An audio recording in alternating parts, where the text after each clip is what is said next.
இன்னைக்கு அவங்க அப்பா காலத்துல இருந்தே விஞ்ஞான ஊழல் செய்வதில் திமுக கலைஞரை போல ஒரு கில்லாடி தமிழ்நாட்டில் யாருமே பார்க்க முடியாது. கலைஞர் அவர்கள் முதல்வராக இருந்த பொழுது சர்க்கரை பேர ஊழல் நடந்தது. அப்போ அந்த பேர ஊழலிலே அவரை இன்வெஸ்டிகேட் பண்ண அதிகாரிகள் கேட்டபோது இங்கிருந்த சர்க்கரை மூட்டைகள் எல்லாம் எங்கே என்று சொல்லி கேட்கும் போது நைட்டோட நைட்டா அந்த சர்க்கரை மூட்டையெல்லாம் அழுத்திட்டு எல்லா சர்க்கரையும் எறும்பு தின்னுருச்சுன்னு சொன்னார். அப்ப இங்க இருக்கிற கோணி மூட்டையாவது இருக்குமே, அந்த கோணி மூட்டைலாம் எங்க போச்சுன்னா அதெல்லாம் கரையான் அரைச்சிருச்சுன்னு ஒரு விஞ்ஞான பொய்யை சொல்லி ஒரு விஞ்ஞான ஊழலை நடத்தியவர் உங்க அப்பா.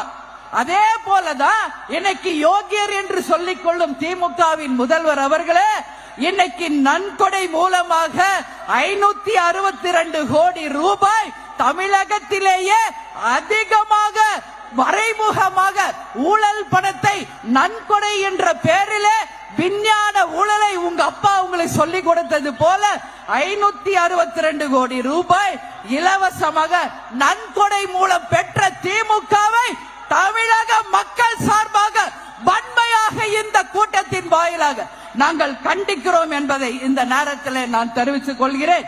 மார்டின் அவர்கள் 562 கோடி ரூபாய் ஒரே கட்சிக்கு கொடுத்திருக்கார். கேட்டா நன்கொடைன்னு சொல்றாங்க. இது ஒரு மறைமுக ஊழல், இது ஒரு விஞ்ஞான ரீதியான ஊழல்.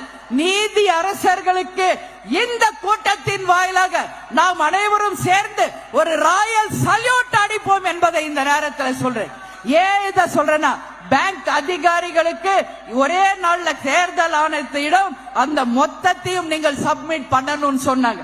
அதே போல இன்னைக்கு யாரெல்லாம் நன்கொடை கொடுத்தார்களோ அந்த பட்டியலை தேர்தல் ஆணையத்திடம் வழங்கிய போது மக்களுக்கு பேரதிர்ச்சி. இந்தியாவிலேயே அதிக நன்கொடை பெற்றது பிஜேபி, தமிழ்நாட்டிலேயே அதிக நன்கொடை பெற்றது திமுக என்பதை இந்த நேரத்தில் தலை குனிந்து வெட்கப்பட்டு இந்த பதிவை உங்க முன்னாடி நான் பதிய வைக்கிறேன்.